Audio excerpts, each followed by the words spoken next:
کہ جب تو نماز کے لیے کھڑا ہو تو نماز ایسے پڑھنا جیسے کہ یہ تیری آخری نماز ہے۔ بہت لوگ سوال کرتے ہیں کہ جب ہم نماز کے لیے کھڑے ہوتے ہیں ڈسٹریکشنز ہوتی ہیں، ہم ڈسٹریکٹ ہو جاتے ہیں۔ I ask you by Allah، اگر آپ کے مائنڈ میں یہ آ جائے کہ یہ نماز میری آخری نماز ہے، ڈسٹریکشن ہوگی؟ نہیں ہوگی۔ امیجن کریں کہ کوئی ایسا بندہ ہے، وہ بھی جیل میں ہے، اس کو پتہ ہے کہ ابھی کچھ ہی گھنٹوں میں مجھے پھانسی میں لٹکا دیا جائے گا، میں ختم ہو جاؤں گا۔ اب اس وقت وہ جو نماز پڑھے گا، کیا وہ ہماری نمازوں کی طرح ہوگی؟ نہیں، سبحان اللہ۔ وہ تو چاہے گا کہ یہ نماز ختم ہی نہ ہو، اللہ تعالیٰ کو اتنا یاد کرے گا، گڑ گڑائے گا۔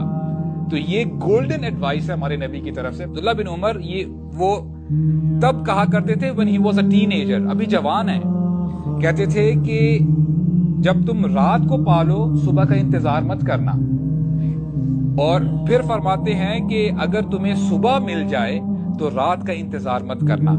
You have to be ready، تمہیں پریپیئرڈ ہونا چاہیے کہ کبھی بھی اللہ تعالیٰ سے ملاقات ہو سکتی ہے، کبھی بھی موت کا فرشتہ آ سکتا ہے۔ تو اس سے پہلے ہم اپنے اعمال ٹھیک کر لیں، بہتر کر لیں۔